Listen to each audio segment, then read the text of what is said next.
नमस्कार मित्रों, शाम के 5 बज चुके हैं और जैसा कि हम लोगों ने तय किया है कि हम शाम 5 बजे राष्ट्रवादी लेखक संघ के विस्तार के लिए, देश में राष्ट्रीय चेतना के विस्तार के लिए अवश्य बातचीत करेंगे। और ये औपचारिक रूप से दूसरा दिन और अनौपचारिक रूप से तीसरा दिन। हम लोगों ने ये तय किया था कि आज हम हिंदी पे बात करेंगे, हिंदी भाषा की दशा पे बात करेंगे, हिंदी भाषा की दिशा पे बात करेंगे। हिंदी पे बात करने की आवश्यकता इसलिए पड़ रही है कि सोशल मीडिया के माध्यम से हम जो देख रहे हैं, कोई भी ऐसा महानगर नहीं है जहां 100-150 संस्थाएं हिंदी को ऊपर उठाने के लिए जुटी पड़ी हैं और सब चिंता कर रहे हैं कि हिंदी ऊपर ही नहीं उठ रही है। पूरी ताकत लगा दी, हिंदी ऊपर ही नहीं उठ पा रही। तो 14 सितंबर आएगा, स्यापा करेंगे, हिंदी ऊपर नहीं उठ पा रही। तो प्रश्न तो सबसे बड़ा यही है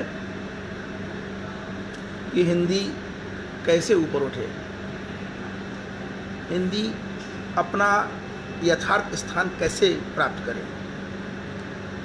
तो मित्रों, स्पष्ट कर देना चाहता हूँ, हिंदी के लिए किसी को भी ताकत लगाने की आवश्यकता नहीं है। भाषा एक सहज और सरल प्रवाह है, वो किसी के रोके नहीं रुकता और वो किसी के धक्का मारे भी ज़्यादा दिनों तक नहीं चलता। आपने एक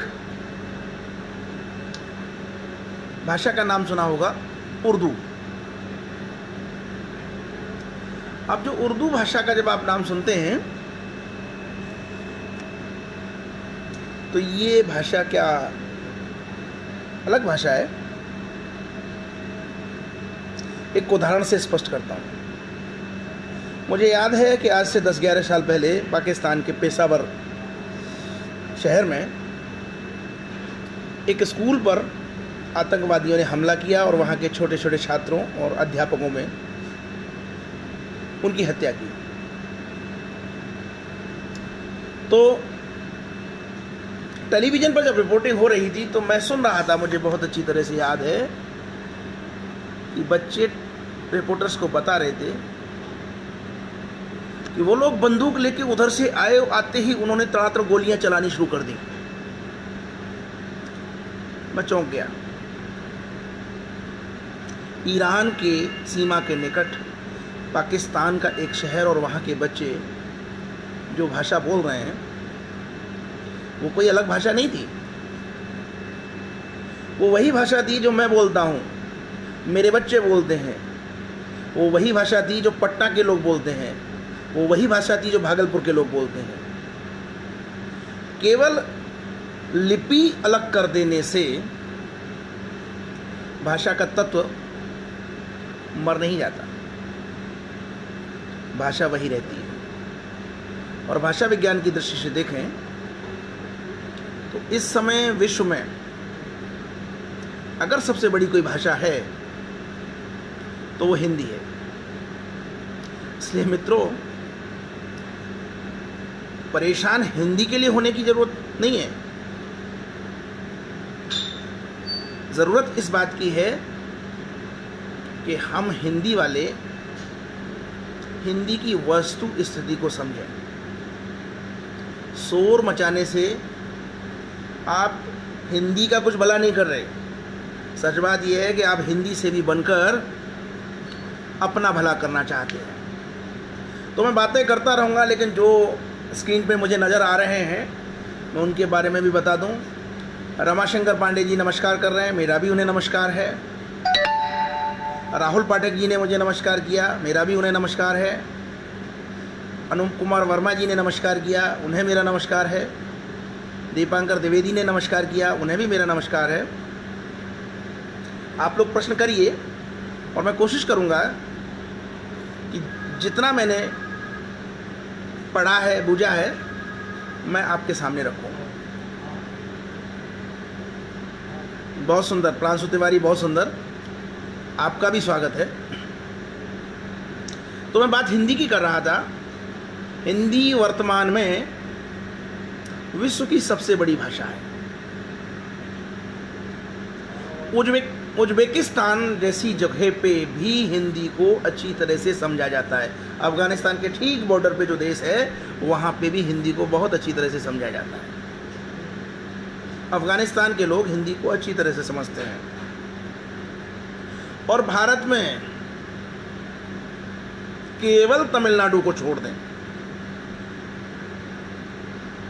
जहां जानबूझकर होटल का बैरा आपसे हिंदी में बात नहीं करेगा, ऑटो रिक्शा का ड्राइवर आपसे हिंदी में बात नहीं करेगा, लेकिन बाकी कोई प्रांत, लगभग पूरा भारतवर्ष मैंने घूमा, कोई ऐसा प्रांत नहीं जहाँ पे लोग हिंदी ना समझते हों और हिंदी में बात ना करते हों।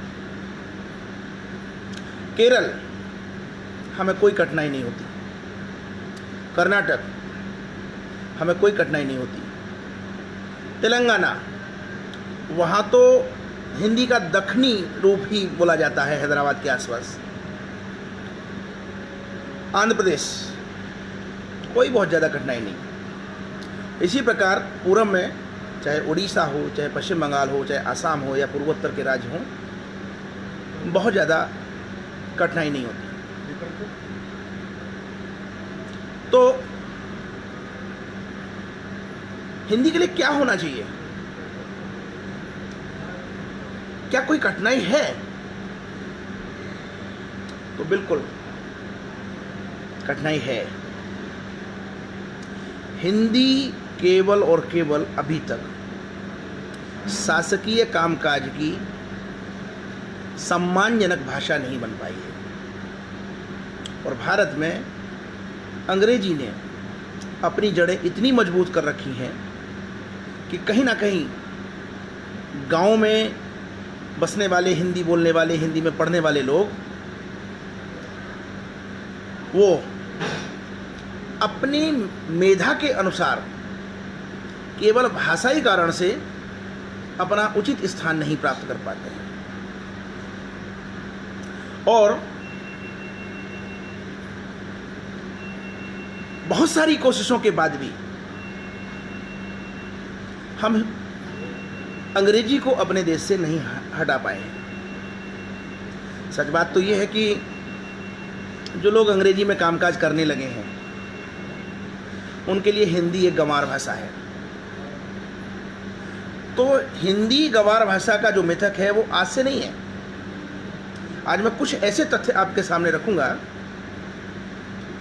जो आप में से बहुत लोगों को शायद पता तक नहीं होंगे। तो चलिए मैं शुरुआत करता हूं। भारत में विश्वविद्यालय स्तर पर हिंदी का पठन पाठन कब प्रारंभ हुआ? ये प्रश्न मैं आपसे नहीं पूछ रहा हूं, मुझे जानकारी आपको देनी है। भारत में विश्वविद्यालय स्तर पर हिंदी का पठन पाठन का जब वर्ष आप सुनेंगे तो चौंक जाएंगे। सबसे पहले तो मैं आपको बताना चाहूँगा कि 1857 की क्रांति के बाद दो चीज़ें समाप्त हुई, एक मुगल साम्राज्य और दूसरी ईस्ट इंडिया कंपनी। और भारत आधिकारिक रूप से ब्रिटेन के क्राउन, ब्रिटेन के राजवंश के अधीन सीधे सीधे आ गया और भारत के लोग ब्रिटेन की उस समय महारानी विक्टोरिया की प्रजा घोषित हो गई। ब्रिटेन ने भारत में अपने कामकाज को बढ़ाने के लिए 3 विश्वविद्यालयों की स्थापना की। और ये विश्वविद्यालय निश्चित रूप से, भारत में उनकी 3 प्रेसिडेंसी थी, तो उन 3 प्रेसिडेंसियों की जो राजधानियाँ थीं वहाँ बनाई गई। कलकत्ता बंगाल प्रेसिडेंसी, वहाँ कलकत्ता विश्वविद्यालय स्थापित किया गया। बॉम्बे प्रेसिडेंसी, वहाँ बॉम्बे यूनिवर्सिटी बनाई गई। और मद्रास प्रेसिडेंसी, वहाँ मद्रास प्रेसिडेंसी बनाई गई। 1858 में जब ये प्रेसिडेंसियों में विश्वविद्यालय स्थापित हुए तो क्षेत्रीय भाषाओं को सम्मानजनक स्थान दिया गया। जाहिर है कि बॉम्बे यूनिवर्सिटी में मराठी और गुजराती दोनों भाषाओं को तात्कालिक तौर पर उसी समय स्थान मिल गया। इसी तरह से मद्रास यूनिवर्सिटी में तमिल और तेलुगु दोनों भाषाओं को तत्काल स्थान मिल गया और बांग्ला भाषा को कलकत्ता विश्वविद्यालय में तत्काल स्थान मिल गया। और 1858 में भारत के किसी भी विश्वविद्यालय में हिंदी को स्थान नहीं मिला। लेकिन 1858 के बाद हिंदी भाषी समाज में जागृति आ चुकी थी। उसके तुरंत बाद रेलों का विकास होना शुरू हुआ, रेल की पटरियां पड़नी शुरू हुई, तो बनारस से पुरी तक रेल यात्रा का प्रारंभ हुआ। और जब बनारस से पुरी तक रेल यात्रा का प्रारंभ हुआ तो बनारस के एक वणिक परिवार के मुखिया ने अपने परिवार के साथ पुरी धाम की धार्मिक यात्रा करने का निर्णय लिया और वो पूरा परिवार रेल के माध्यम से पुरी के लिए रवाना हुआ। पुरी जाते समय खड़गपुर स्टेशन पर उस ज़माने में कोयले के इंजन हुआ करते थे, तो कोयले के इंजन में उन्हें कोयले की भरा जाता था और भाप बनाने के लिए पानी भरा जाता था। नतीजन जो गाड़ी वो लगभग 1-1.5 घंटा रुकती थी। तो उस परिवार का एक लड़का प्लेटफॉर्म पे उतरा और टहलने लगा। वहाँ उसने खड़गपुर में देखा कि खड़गपुर के प्लेटफॉर्म पे अंग्रेजी भाषा की पुस्तकें बिक रही हैं, बांग्ला भाषा की पुस्तकें बिक रही हैं, लेकिन हिंदी की पुस्तकें नहीं थी। उसे पहली बार पता चला कि पुस्तकें इस प्रकार से छपती हैं और बंगाल के ही एक कस्बे, कलकत्ता के निकट एक कस्बे श्री रामपुर में ईसाई मिशनरीज देवनागरी में बाइबिल का मुद्रण कार्य कर रही हैं। उस यात्रा के थोड़े दिनों बाद उसके पिताजी जब नहीं रहे तो कारोबार की सारी बागडोर बहुत कम उम्र में उसके हाथ में आ गई। और मज़े की बात देखिए, धुन के पक्के उस युवक ने श्री रामपुर से एक second hand printing press Devanagari के ब्लॉकों के साथ मंगाया और बनारस में देवनागरी में हिंदी की पत्रिकाओं का प्रचलन प्रारंभ किया। उससे पहले हिंदी में जो कुछ भी प्रकाशित हो रहा था वो कलकत्ता से प्रकाशित हो रहा था। हिंदी क्षेत्र के बनारस नगर में प्रारंभ करने वाले उस व्यक्ति का नाम भारतेंदु हरिश्चंद्र था। भारतेंदु हरिश्चंद्र ने बहुत कम उम्र में हिंदी की सेवा करनी शुरू की और वो सही मायनों में हिंदी की सेवा थी। कोई लोभ नहीं, कोई लालच नहीं, सरकार का कोई प्रश्न नहीं, सरकार से कोई अनुदान नहीं। जो कुछ भी खर्च करना है वो अपने व्यापार से खर्च करना है। कर्जा हो गया, कष्ट में आए और कम आयु में, कम वय में उनका देहावसान भी हो गया। भारत के साथ ये बड़ा दुखद है कि भारत की जो विलक्षणतम प्रतिभाएं हैं बहुत ही कम उम्र में विदा हो गई। उदाहरण के लिए गणितज्ञ श्रीनिवासन रामानुजन, आध्यात्म के क्षेत्र में विवेकानंद, हिंदी के क्षेत्र में भारतेंद्र हरिश्चंद्र। ये तीनों लोग 40 की उम्र तक भी नहीं पहुंच पाए, लेकिन इन तीनों लोगों ने 40 की उम्र तक पहुंचने से पहले ही इतना काम कर दिया कि वो इतिहास बन गया। भारतेंद्र के बाद, जैसा कि हिंदी समाज की प्रवृत्ति है, सारा काम रुक गया। उस समय बनारस में अंग्रेजों द्वारा स्थापित क्वींस कॉलेज में 9वीं कक्षा के 3 छात्र, अब 9वीं कक्षा का मतलब आप निकाल सकते हैं कि उनकी उम्र 14-15 साल। उस ज़माने में थोड़ा लेट पढ़ना शुरू करते थे बच्चे, तो 14-15 साल, ज़्यादा से ज़्यादा 16-17 साल। उन 3 लड़कों ने, उनके मन में विचार आया कि भारतेंद्र हरिश्चंद्र के निधन से जो काम रुक गया है वो काम आगे चलना चाहिए। तो उन 3 लड़कों ने भारतेंद्र के साथ सक्रिय, उनके फुफेरे भाई राधा कृष्ण दास से जाकर उनके घर पे भेंट की और अपना प्रस्ताव रखा कि सेठ जी, भारतेंद्र जी के काम को आप आगे बढ़ाइए, हम लोग मेहनत करेंगे। और इस प्रकार 1893 में नागरी प्रचारणी सभा अस्तित्व में आई। इस नागरी प्रचारणी सभा को अस्तित्व में लाने का श्रेय 9वीं कक्षा के दिन 3 छात्रों का है। उनमें एक शिव कुमार सिंह, दूसरे रामनारायण मिश्रा और तीसरे बाबू श्याम सुंदर दास। इस प्रकार राधा कृष्ण के नेतृत्व में बाबू श्याम सुंदर दास, रामनारायण और शिव कुमार जी ने मिलकर हिंदी का मेलों मेलों में जाकर डुगडुगी पीटकर प्रचार का कार्य प्रारंभ किया। बड़ा दुख होता है कि यह जो जानकारियां हैं लोग युवा पीढ़ी के सामने आने तक नहीं देते। आप कल्पना करके देखिए कि आज इतने संसाधन उपलब्ध हैं कि मैं सीधे आपसे फेसबुक लाइव रूबरू हूँ, व्हाट्सएप पे हम लोग जुड़े हुए हैं, सीधे टेलीफोन से हम बात कर लेते हैं, बहुत ज़्यादा खर्च नहीं होता, यातायात के बहुत सारे साधन हैं। लेकिन जो काम 19वीं सदी के अंत में और 20वीं सदी के प्रारंभ में हिंदी के लिए हो गया, वो काम अगर पूरी ईमानदारी के साथ देखें तो उसके बाद हिंदी के लिए कभी नहीं हुआ। अभी तो हिंदी के लिए जितनी भी चीज़ें, जितनी भी बातें लोग करते हैं, स्वयं को हिंदी से भी सिद्ध करने के लिए कर रहे हैं, जबकि आवश्यकताएं बहुत हैं। एक तो सबसे बड़ी कठिनाई ये कि हमारे देश में लोगों ने ये मान लिया है कि अंग्रेजी के बिना काम चल ही नहीं सकता। एक टिप्पणी आई है रमाशंकर पांडे जी की, हिंदी का पतन यहाँ की सरकारों की वजह से भी हुआ है, कांग्रेस ने हिंदी का सत्यानाश कर दिया। मैं कुछ हद तक इस बात से सहमत हूं, लेकिन यहां मैं एक बात और रखूंगा।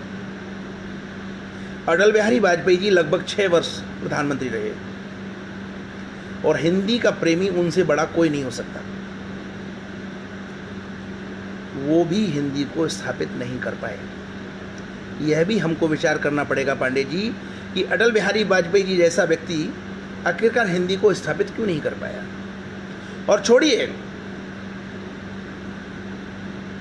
पिछले 6 वर्षों से पुनः नरेंद्र मोदी भी अंग्रेजियत वाले प्रधानमंत्री नहीं हैं, बल्कि हिंदी प्रेमी प्रधानमंत्री हैं।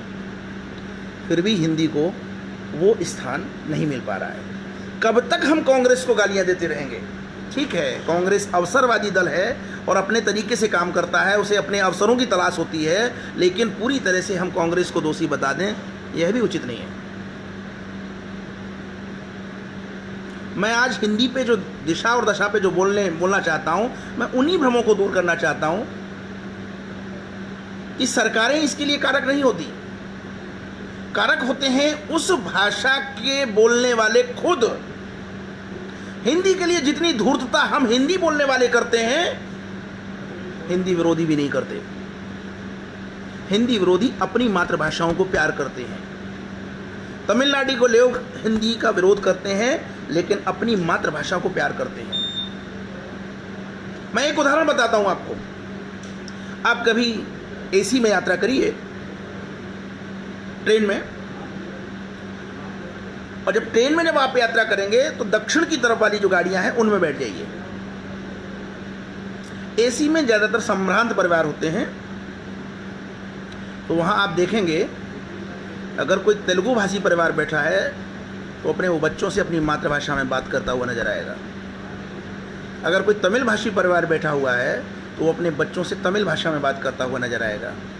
अगर कोई मलयाली परिवार बैठा है तो वो अपने बच्चों से मलयालम भाषा में बात करता हुआ नजर आएगा। अगर कोई कन्नड़ परिवार बैठा है तो वो भी अपने बच्चों से कन्नड़ भाषा में बात करता हुआ नजर आएगा। लेकिन हिंदी भाषी परिवार अगर सेकंड एसी में बैठा हुआ है, वो अपने बच्चों से हिंदी में बात करता हुआ नजर नहीं आएगा। हिंदी भाषी परिवार जब रेल के डिब्बे में सेकंड एसी में बैठे नजर आते हैं तो आवाज़ें सुनाई देने लगती हैं, कम कम कम, डोंट टच, कम कम कम। चौंक के देखते हैं कि अंग्रेज कहाँ से आ गए, तो पता चलता है कि सारे के सारे गेहुए अंग्रेज वहाँ पे बैठे हुए हैं। तो मित्रों, सच बात तो यह है कि हिंदी के पतन के लिए हम हिंदी वाले ही दोषी हैं। एक बार मैं एक आंकड़ा निकाल रहा था, पूरे देश में लगभग 5 लाख के करीब हिंदी अध्यापक हैं। विद्यालय स्तर से लेकर विश्वविद्यालय स्तर तक 5 लाख के करीब हिंदी के अध्यापक हैं। आप स्वयं अनुमान लगा के देख लीजिए, इन 5 लाख लोगों में से कितने लोग अपनी संतानों को हिंदी माध्यम के विद्यालयों में पढ़ाते हैं। अब जैसे ही हम ये बात करेंगे तो रोजगार सबसे बड़ा कारण है जो हमें अपने बच्चों को अंग्रेजी माध्यम के विद्यालयों में पढ़ाना पड़ता है। तो क्या कठिनाई है, आखिरकार हिंदी क्यों नहीं स्थापित हो पा रही है? हमें इस पे बात करने की ज़रूरत है, इस पे ध्यान देने की ज़रूरत है। चलिए, मैं आपके सामने 4 ऐसे लोग बिठा दूँ, उनमें से एक तमिल है, एक मलयाली है, एक कन्नड़ है और एक तेलुगु भाषी है, और आप हिंदी वाले हैं। अब मैं उन 4 में से किसी एक की तरफ इशारा करके कहूँ कि अपनी मातृभाषा में ज़रा बोलना शुरू करिए, अपना परिचय अपनी मातृभाषा में दीजिए, और उसके बाद मैं आपसे कहूँगा, आप हिंदी भाषियों से, कि जरा बताइए कि ये जो व्यक्ति जिसने बोलना शुरू किया ये किस भाषा में बोल रहा है। तो मुझे बहुत अच्छी तरह से मालूम है 99.99999 लोग उस अपने भारतीय भाई की भाषा का, उस भारतीय भाषा का पहचान करके नहीं बता सकते कि वो तमिल है या तेलुगु है या कन्नड़ है या मलयालम है। तो जब हम हिंदी भाषी अपनी ही भारतीय भाषाओं के बारे में कुछ भी जानकारी नहीं रखना चाहते, तो तमिलनाडु के किसी एक ज़िले में समुद्र के किनारे गांव में रहने वाले तमिल लोग अपने बच्चों को हिंदी क्यों पढ़ाएं? हमें यथार्थवादी होना पड़ेगा। सबसे पहले तो हमें अपनी जो भारतीय भाषाएं हैं उनकी जानकारी अपने बच्चों तक पहुंचानी पड़ेगी, खुद लेनी पड़ेगी। लेकिन दुखद बात यह है कि हम उसके लिए सरकार को दोषी बता देते हैं। अभी जब मैंने अपनी बात शुरू की थी तो नागरिक प्रचारणी सभा के बारे में बताया था।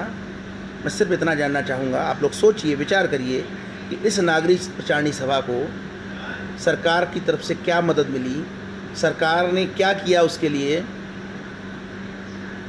अपने दम पे समाज के साथ कंधे से कंधा मिला के चल के नागरिक प्रचारणी सभा ने बहुत कुछ इस देश को दे दिया। और एक हम हैं कि उस युग के हिसाब से हमारी जनसंख्या बढ़ चुकी, संसाधन बढ़ चुके, हम कहते हैं कि जो कुछ करेगी सरकार करेगी। क्यों करेगी सरकार? मुझे बहुत अच्छी तरह से मालूम है कि अभी इस सरकार ने जब नई शिक्षा नीति का एक ड्राफ्ट तैयार किया और उसमें कहा कि मातृभाषाओं में शिक्षण होना चाहिए, त्रिभाषा फॉर्मूला लागू करेंगे, मातृभाषा और हिंदी, तो दक्षिण से अब तक तो विरोध तमिलनाडु से होता था, कर्नाटक तक से विरोध होने लगा, बेंगलोर में जम के विरोध होने लगा। लोग कहने लगे कि हिंदी हम पे थोपी जा रही है, और उसका परिणाम ये हुआ कि इस सरकार को पूरी की पूरी नई शिक्षा नीति का ड्राफ्ट वापस लेना पड़ा।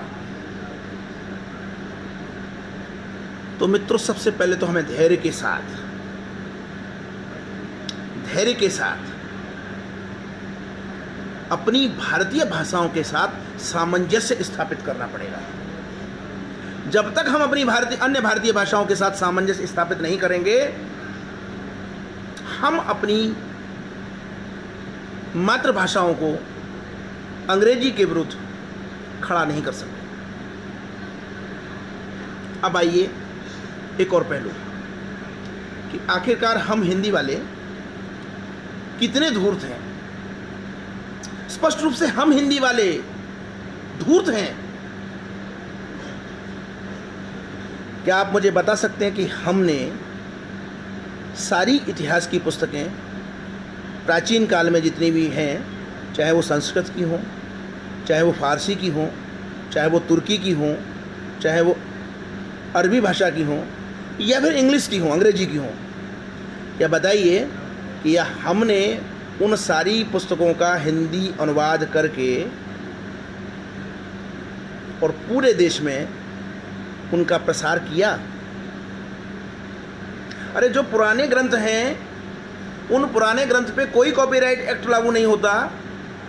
हम केवल जगह जगह अपने अपने जनपदों में अगर उनके अनुवाद हिंदी में उपलब्ध कराना शुरू कर दें, तो हमारी युवा पीढ़ी, हमारे देश को उसका कितना बड़ा लाभ होगा, कभी आपने कल्पना करके देखा है?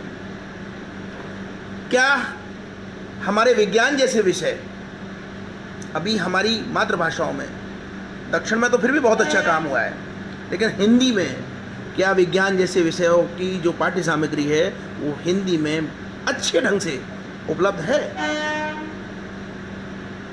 विज्ञान को इतना क्लिष्ट कर दिया गया कि अगर भौतिकी को हम, फिजिक्स को हम हिंदी भाषा की जो वर्तमान में पुस्तकें उपलब्ध हैं उनके माध्यम से अगर पढ़ना चाहें तो वो दिमाग में घुसती तक नहीं है। हमें ज्ञान को सबसे पहले मातृभाषा में परिवर्तित करना पड़ेगा, और ये काम कभी सरकारें नहीं किया करती। इसी देश में हिंदी क्षेत्र में नागरिक प्रचारणी सभा इसका उदाहरण है। ये काम ऐसे लोगों को करना होता है जो स्वयं को, खुद को हिंदी से भी बताते हैं। मित्रों, 1917 में रूस की क्रांति के बारे में सारे लोग कहते हैं, लेकिन कभी किसी ने ये जाना है कि रूस में जो ये क्रांति हुई उसके पीछे पृष्ठभूमि क्या थी? 19वीं सदी में विज्ञान का पठन पाठन का कार्य लैटिन भाषा में हो रहा था, और लैटिन भाषा रूसी लोगों के लिए बहुत कठिन थी। तो वहाँ सुदूर एक गांव में एक अध्यापक ने फिजिक्स जैसे विषय को लैटिन भाषा से रूसी भाषा में परिवर्तित करके अपने छात्रों को पढ़ाना शुरू किया, और उसका परिणाम ये हुआ कि उसके छात्रों का जो ज्ञान स्तर था आसपास के अन्य विद्यालयों के छात्रों के ज्ञान स्तर से ऊपर हो गया। परिणाम ये हुआ कि जो अगल बगल के जो विद्यालय थे उन्होंने भी उसी प्रयोग को दोहराते हुए लैटिन भाषा के स्थान पर रशियन भाषा में भौतिकी को पढ़ाने का काम शुरू किया, और देखते ही देखते पूरे रूस में विज्ञान का पठन पाठन रूसी भाषा में प्रारंभ हुआ। जरा इतिहास में स्मृति पे जोर दे के देखिए, भौतिकी रूसियों का, रशियंस का इतना प्रिय विषय हो गया कि अंतरिक्ष में पहला जाने वाला रॉकेट वो रूसियों ने भेजा, अंतरिक्ष में पहला जीव वो रूसियों ने भेजा, अंतरिक्ष में पहला उपग्रह वो रूसियों ने भेजा, और अंतरिक्ष में पहला मनुष्य वो रूसियों ने भेजा। ये बात अलग है कि जैसे जैसे वहाँ समाजवाद के नाम पे भ्रष्टाचार बढ़ता गया, समाजवाद, मैं बहुत स्पष्ट रूप से कहता हूँ, समाजवाद का दूसरा नाम ही भ्रष्टाचार है। तो जैसे जैसे वहाँ समाजवाद के नाम पे भ्रष्टाचार बढ़ता गया, वैसे वैसे वहाँ की व्यवस्थाओं में गिरावट आने लगी। ये एक अलग विषय है, लेकिन मातृभाषा के माध्यम से न केवल वहाँ का शैक्षणिक स्तर का उत्थान हुआ, अपितु वहाँ की राजनीतिक स्थिति का उत्थान हुआ, और लेनिन जैसा व्यक्ति वहाँ पे क्रांति कर पाया। एक और उदाहरण, ये तो प्रथम विश्व युद्ध के आसपास की बात है। प्रथम विश्व युद्ध का एक और उदाहरण, कल भी मैंने उस प्रसंग का जिक्र किया था। तुर्की में खलीफाओं का अंत करके जब कमाल पाशा वहाँ का प्रधानमंत्री बन गया, तो सबसे बड़ी समस्या ये है कि ब्रिटेन शासित राज्य में सारा काम अंग्रेजी में होता था, तुर्की भाषा में कैसे काम शुरू किया जाए। कमाल पाशा ने अपने जितने भी विद्वान हैं उनकी एक बैठक बुलाई, और प्रातः बैठक के प्रारंभ में कहा कि हम इस विषय पर चर्चा करेंगे कि तुर्की में अपनी मातृभाषा में सारा कामकाज कैसे संभव हो। लोगों ने अपने अपने विचार देने शुरू किए, और जो पहली चाय हुई, पहली चाय तक ये निर्णय निकल के आया कि लगभग 1 वर्ष के अंदर हम अपनी मातृभाषा में सारा काम शुरू कर सकते हैं, सारी चीज़ों को परिवर्तित कर सकते हैं।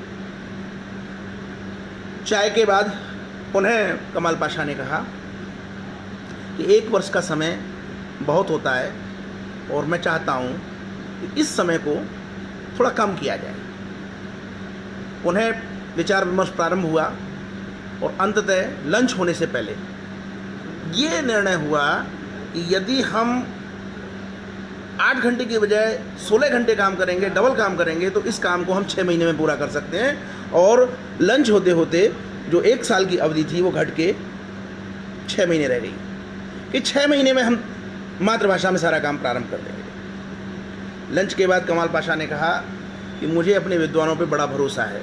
सुबह जब हमने बात शुरू की तो उन्होंने कहा कि हम 1 वर्ष में मातृभाषा को लागू कर पाएंगे, लेकिन उसके बाद जब मैंने उनसे आग्रह किया तो उन्होंने कहा हम कठिन परिश्रम करेंगे और 6 महीने में हम अपनी मातृभाषा को लागू कर देंगे। लेकिन मुझे लगता है ये 6 महीने का समय भी बहुत अधिक है, थोड़ा और प्रयास किया जाए। विमर्श पुनः प्रारंभ हुआ, और विमर्श पुनः प्रारंभ होने के बाद जब शाम की चाय का वक्त आया तो विद्वान इस निष्कर्ष पे पहुंच चुके थे कि 3 महीने के अंदर मातृभाषा में काम प्रारंभ हो सकता है। शाम की चाय के बाद अपना अंतिम अध्यक्षीय वक्तव्य कमाल पाशा ने दिया और कहा कि जब मेरे विद्वान लोग सुबह 1 वर्ष के समय को शाम होते होते 3 महीने में परिवर्तित कर सकते हैं, तो मैं प्रधानमंत्री के रूप में सारे संसाधन झोंकते हुए ये आदेशित करता हूँ कि कल सुबह जब सूरज उगेगा तो तुर्की देश में सारा काम मातृभाषा में होगा, अंग्रेजी में नहीं होगा। अगर हम इस तरह के संकल्प लें तो मातृभाषा में काम संभव है। लेकिन हमारे देश में एक कठिनाई है, यूरोप की जो राजनीतिक संरचना है वो अलग है। वहाँ हमारे राज्यों की तरह छोटे छोटे देश हैं और उनकी प्रत्येक की अलग अलग भाषा है। दुनिया में अकेली ये भौगोलिक भूमि है जहाँ पे विभिन्न भाषाएं होते हुए भी सांस्कृतिक रूप से एकता है। हम यहाँ पे तुर्की का प्रयोग नहीं दोहरा सकते। फिर हम क्या करें? कुछ लोगों के विचार आए कि हम संस्कृत में ये सब काम कर सकते थे। संस्कृत सारी भाषाओं को एकजुट कर देती है। तो संस्कृत की बात पे मुझे एक प्रसंग द्वितीय विश्व युद्ध का याद आ रहा है। जर्मनी को हराने के बाद यहूदियों के पुनर्वास का प्रश्न उठा तो ये तय किया गया कि भूमध्य सागर पर स्थित जो यहूदियों के तीर्थ स्थल हैं उसके आसपास की भूमि को उन्हें सौंप दिया जाए। और इस प्रकार इजराइल अस्तित्व में आया। जब इजराइल अस्तित्व में आया तो पूरी दुनिया में जो यहूदी बिखरे हुए थे वो जिस देश में रहते थे उसी देश की भाषा को अपनाए हुए थे। जर्मनी में रहने वाले जर्मन उपयोग में लाते थे, फ्रांस में रहने वाले फ्रेंच उपयोग में लाते थे, अमेरिका में रहने वाले इंग्लिश अंग्रेजी उपयोग में लाते थे, स्पेन में रहने वाले स्पेनिश उपयोग में लाते थे। तो ये बहुत बड़ा प्रश्न खड़ा हो गया कि अब ये देश किस भाषा से काम करेगा। और मज़े की बात यह कि उस देश की जनसंख्या उस समय 1945 में केवल 20 लाख थी, केवल 20 लाख। उन 20 लाख लोगों ने यह निश्चय किया कि हमारे धर्म ग्रंथों की जो भाषा है वो हिब्रू है। हम अपने देश की राष्ट्रभाषा के रूप में, कामकाज की भाषा के रूप में हिब्रू को अपनाएंगे। और मजे की बात यह कि उस समय पूरी दुनिया में हिब्रू बोलने वाला एक भी व्यक्ति उपलब्ध नहीं था। संस्कृत बोलने वाले तो हमारे देश में बहुत सारे लोग उपलब्ध हैं, हजारों में संख्या होगी। दक्षिण में तो गांव के गांव हैं। लेकिन जिस समय इजराइल की स्थापना हुई, हिब्रू बोलने वाला एक भी व्यक्ति पूरी धरती पर उपलब्ध नहीं था। लेकिन इजराइलियों को संघर्षशीलता, कर्मठता को हमें नमन करना चाहिए कि उन्होंने अपने धर्म ग्रंथों की हिब्रू भाषा को न केवल स्थापित किया बल्कि प्रत्येक प्रकार का कार्य, चाहे वो कंप्यूटर से संबंधित हो, चाहे वो ज्ञान विज्ञान का हो, वो भली भांति हिब्रू भाषा में कर रहे हैं। जब 20 लाख लोग हिब्रू भाषा में सारा काम कर सकते हैं तो हम हिंदी भाषियों की जो जनसंख्या है वो लगभग 60 करोड़ है। आज भी इजराइल के लोग 1 करोड़ तक नहीं पहुंच पाए हैं। अब आप अंदाजा लगा लीजिए कि 1 करोड़ अगर हम उन्हें मान लें तो हम हिंदी बोलने वाले प्योर हिंदी क्षेत्रों के जो लोग हैं वो 60-70 करोड़ लोग हैं, उनसे कितने गुना ज़्यादा हैं। क्या नहीं कर सकते हम। लेकिन हम हिंदी से भी हैं और हिंदी के लिए जो कुछ भी करना है सरकार को करना है। हम तो सिर्फ आवाज़ उठाएंगे, सरकार ये करो, सरकार वो करो। अटल बिहारी वाजपेयी तूने ये नहीं किया, कांग्रेस तूने ये नहीं किया, मोदी तूने ये नहीं किया। लेकिन हम कभी ये प्रश्न अपने आप से नहीं करेंगे कि हमें क्या करना है। मित्रों, तुर्की और हिब्रू, इजराइल, ये 2 उदाहरण मैंने आपको दिए कि वो उन्होंने कभी अंग्रेजी को नहीं अपनाया और हर तरह का कामकाज किया। बात एशिया की करते हैं। एशिया के 5 देश अंग्रेजी का बिल्कुल प्रयोग नहीं करते और इन 5 देशों में रूस, चीन, दक्षिण कोरिया, जापान और इजराइल, ये 5 देश अंग्रेजी का बिल्कुल प्रयोग नहीं करते। यूरोप में 48 देश हैं, ब्रिटेन को निकाल के। उन 48 देशों में ब्रिटेन को छोड़ के, जिसको यूरोपियन यूनियन कहते हैं, उनमें कहीं पे भी अंग्रेजी का उपयोग नहीं होता। मजे की बात, प्रत्येक देश, यूरोप का प्रत्येक देश अपनी अपनी भाषा का प्रयोग करता है। तो हमें अपनी भारतीय भाषाओं के साथ सामंजस्य स्थापित करते हुए ऐसे समीकरण बनाने हैं कि हमारा प्रत्येक प्रांत अपनी अपनी मातृभाषा में काम करे और भारत में हिंदी संपर्क भाषा के रूप में उन्हें एक सूत्र में बांधे। जिस दिन आपके मन में ये भाव आ जाएगा कि हमारी भारत की जो प्रांतीय भाषाएं हैं वो सारी की सारी राष्ट्रभाषाएं हैं, हिंदी अकेली राष्ट्रभाषा नहीं है, ये विचार जब तक आपके मन में नहीं आएगा और उन अन्य हिंदी भाषी जो भाषाएं हैं उनको आप नहीं गले लगाओगे, तब तक अगर आप हिंदी को स्थापित होने की कल्पना करोगे तो ये असंभव है। हमें भारत की जितनी भी भाषाएं हैं उन लोगों के साथ एक सेतु का निर्माण करना होगा। जब तक हम उस सेतु का निर्माण नहीं करेंगे कुछ भी संभव नहीं है। मैं आपकी जानकारी के लिए बता दूं कि दुनिया में लगभग 39 देशों को विकसित देश कहा जाता है, इन 39 विकसित देशों में केवल 5 देशों को छोड़कर बाकी के 34 देशों में अंग्रेजी का प्रयोग नहीं होता। और ये जो 5 विकसित देश हैं, ज़्यादातर लोगों को नाम मालूम होंगे: अमेरिका, कनाडा, ऑस्ट्रेलिया, न्यूजीलैंड और खुद ग्रेट ब्रिटेन। इन 5 देशों के अलावा जितने भी बाकी के 34 विकसित देश हैं, कोई भी देश अंग्रेजी का प्रयोग नहीं करता। तो मित्रों, सच बात यह है कि हमें ज्ञान को अपनी अपनी मातृभाषाओं में अनुवादित करना होगा, और केवल अनुवादित करके बैठ नहीं रहना है, पुरस्कार नहीं लेना है, बल्कि उस ज्ञान को प्रत्येक जनपद स्तर पे युवाओं के बीच तक पहुंचाना पड़ेगा। तो हिंदी की जो दशा है वो अपने आप एक उच्च स्तर तक पहुंचेगी। और रही बात हिंदी के प्रचार प्रसार की, तो इसके लिए किसी को परेशान होने की आवश्यकता नहीं। हिंदी विश्व की सबसे बड़ी भाषा है। हिंदी न केवल भारत बल्कि विभिन्न देशों में संपर्क भाषा के रूप में काम में आती है। मॉरिशस के लोग हिंदी का बहुत अच्छी तरह से प्रयोग करते हैं। पाकिस्तान के लोग भले ही लिपि के रूप में फारसी लिपि का उपयोग करते हों, लेकिन वो जो बोलते हैं वो भी हिंदी है। हिंदी के लिए ज़्यादा परेशान होने की आवश्यकता नहीं, बल्कि हिंदी के लिए एकजुट होकर काम करने की आवश्यकता है। और राष्ट्रवादी लेखक संघ में हमने भारतीय भाषाओं के साथ हिंदी के सामंजस्य के लिए स्थान रखा है। केवल हिंदी राष्ट्रभाषा बने, इस तरह का कुटिल विचार हमारे मस्तिष्क में बिल्कुल नहीं है, क्योंकि अगर ये कुटिल विचार फैलता रहेगा सोशल मीडिया पे, तो जो दक्षिण के प्रांत हैं वो हमारे शत्रु हो जाएंगे। मैं जो बात कह रहा हूँ इसका गंभीरता से मनन करिएगा। बहुत बहुत धन्यवाद आप सब लोगों को, आप लोग मुझे सुन रहे हैं, और मैं आपको आश्वस्त करता हूँ कि मैं ऐसे ही विषयों पे बिल्कुल दोनों पक्षों को लाते हुए अपनी बात रखता रहूँगा। नमस्कार।